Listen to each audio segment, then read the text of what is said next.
which wasn't saying much because I wanted to peel Logan out of all her clothes, all the time. But it was the accessory on her arm while she was in that dress that really had me going. Not the bracelet, no.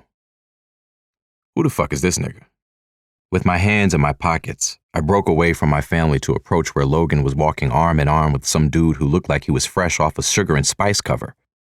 She'd been too busy giggling at whatever the fuck he was talking about to notice me when I noticed her, but as I approached, I must have caught her gaze because her head turned in my direction and her mouth spread into an easy, happy smile. "Pierre, hey," she greeted, breaking away from her date to offer me a quick hug. "What are you doing out here?" she asked. I gestured behind me to where the rest of my family had already gone inside the restaurant, but Steph was hanging near the front door, obviously waiting on me. "Just having dinner with the fam before they head out in the morning," I told her. "I see you're out here looking good for a date." "How you doing, man?" I said, addressing the dude that had just been patiently standing there. "Oh, God," Logan muttered under her breath as she accepted the hand I'd offered for him to shake. "Can't complain, bruh." "Yeah, I bet you can't." "Pierre, this is my friend, Trey Norwood," Logan said, giving me the evil eye like I was doing something wrong. "His family owns a local spirit company. Trey, this is Pierre Perry. Well, you've heard a lot about him from me." Trey chuckled. "Indeed. Good to finally meet the man behind the mystery," he added.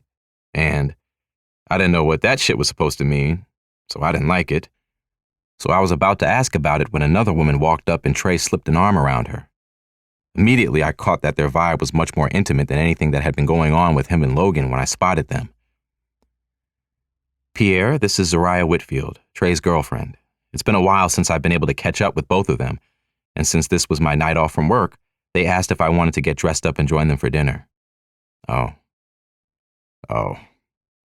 "Yeah," Logan murmured under her breath, and I found my manners to properly greet a very amused-looking Zariah as well. "It was lovely seeing you guys tonight," Logan told them as they prepared to part ways. "Pierre will see me to my car, won't you?" she asked me with a very pointed glare. "Yeah, not a problem." She came with me to say hello to Steph so that I could send him on to be with the rest of the family while I got chewed out. While I saw Logan safely to her car. "You want to tell me what that was about?" Logan asked, thankfully grinning, which let me know she wasn't too pissed about it. "My bad. It looked like you want a date," I explained, opting to just tell the damn truth.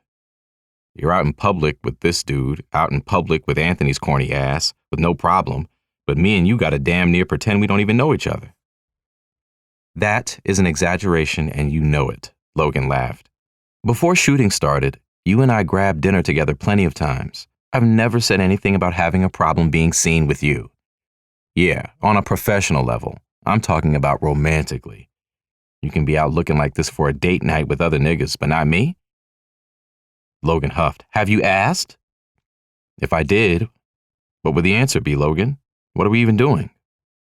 Stopping at her car, Logan pushed out a sigh and turned to face me. "As much as I understand why some certainty and clarity would be really important for you, I am in no way ready for a what are we conversation," she told me earnestly, holding my gaze. "What we did in your office, me staying overnight with you, your family knowing about us, all of it is already way out of my comfort zone. And even if it wasn't, I don't know what we're doing. It's been like a week barely and I'm lost as fuck, and I'm confused too," she admitted.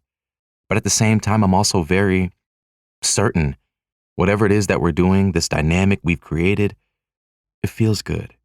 And I'm hoping that it's okay with you for us to just kind of take our time with this and let it be what it is until it's something else. And then we can let that be what it is until it's something else too." "Absolutely," I reassured her. "I get all that, shorty, and I'm not trying to rush you into something. It's new for me too." "I don't know," I chuckled. "I probably seem crazy jealous right now, huh?" Logan laughed. "I wouldn't say crazy jealous. Definitely a little bit, though, but I get it. Things changed between us without, a full-blown conversation. We were just going with the flow, so everything looks different. But there's only one person I'm interested in like that right now, and I've got way too much going on to be able to juggle men. So if you see me with someone else, I promise you, you have no reason to be jealous. You're the only person who has my attention." Oh, damn, I grinned. It's like that? Yeah, it's like that. And it better be like that for you too. Absolutely, I guaranteed her. Unquestionably. Logan bit down on her lip, trying to keep from smiling as hard as I knew she wanted to.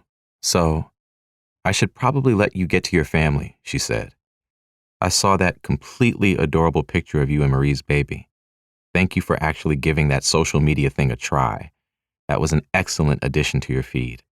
Has getting this time with them been as restorative as I hoped it would be? Yeah, it really has.